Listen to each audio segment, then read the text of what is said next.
વરદાનમાં અક્ષર ભોજ વચનામતો જન્મ ગર્ભમાં કયા ઠેકાણે સંતોનું આશ્રમ છે ને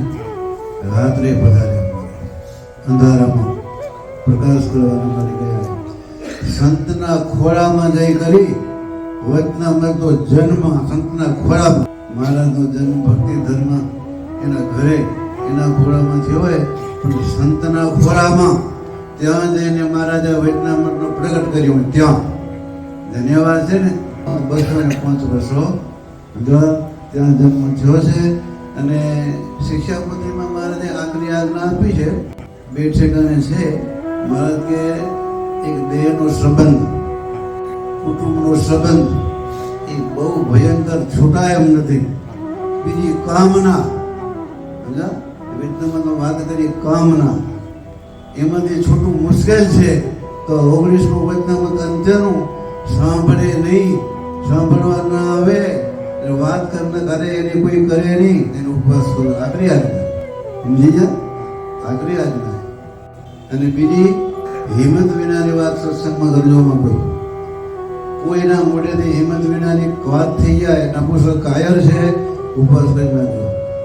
બેઠકોને આજ્ઞા આપી છે શિક્ષાપત્રીમાં બેઠકોને આજ્ઞા ખ્યાલ હે તમને નથી જો મને કે વૈષ્ણવદેવ વૈષ્ણવદેવ પંથમાં આવે એ જો ન થાય તો ભોજન કરવું ઉપવાસ કરો બીજી આજ્ઞા મહારાજે વચનામૃતમાં આજ્ઞા કરી શિક્ષાપત્રી વાત લાવીને અંત્યનું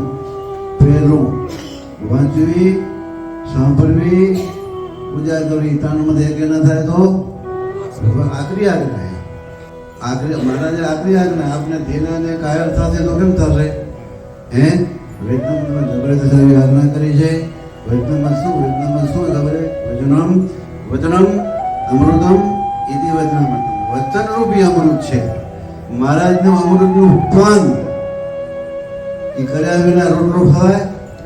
પાણી પીવાય વચન રૂપી અમૃત છે મહારાજના મુખ કમળમાંથી એ અમૃત સંતના ખોળામાં પ્રગટ થયું છે આવું દિવ્ય જેના કોઈનો જન્મ થયો છે સંતના ખોળામાં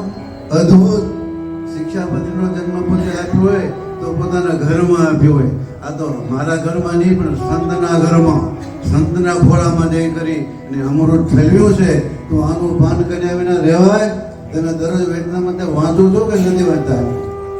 બધા વાંચો છો હવેથી નિયમ લઈ લો સમજા આખું ન વાંચાય તો અડધું ગમે એમ કરીને વચનામૃત વસાવવું અને ખોલવું એનું પાન કરું સમજા સવારે પૂજા કરીને એક શિક્ષાપત્રી વાંચો છો તે વખતે તેમ ન હોય તો પછી ગમે એમ કરીને વચનામૃતનું પાન કરું ધન્યવાદ છે આ પૂજન આ લાભ મળી ગયો આપને જો આ બે વસ્તુ શિક્ષાપત્રી અને વચનામૃત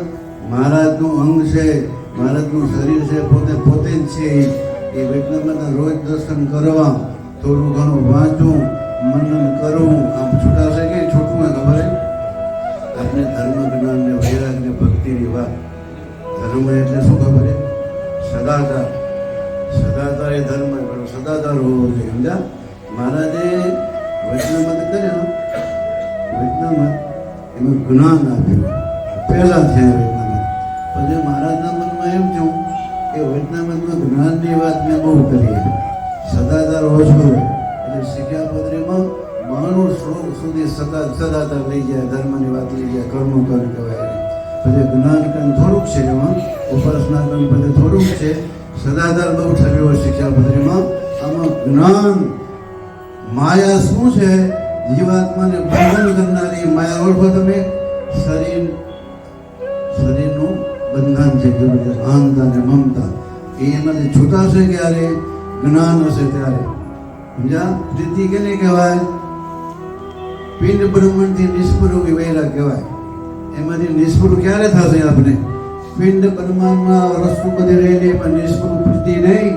જ્ઞાની પ્રીતિ એ વૈરાગ ખપે આવો વૈરાગ ક્યારે વાંચીને મનન કરશે અને ગાઢ સ્નેહ ભક્તિ કેને કહેવાય ગાઢ સ્નેહ હો ક્યાંય એવો સ્નેહ ન હોય ગાઢ સ્નેહ ને ભક્તિ કહેવાય તો ભક્તિ આપણામાં આવી ભક્તિ કરવાની સમજી જા અને જ્ઞાન ઓળખું, આત્માને ખુદને તમે ઓળખો નહીં તો આત્માને પરમાત્માને ઓળખો. એવું જ્ઞાન,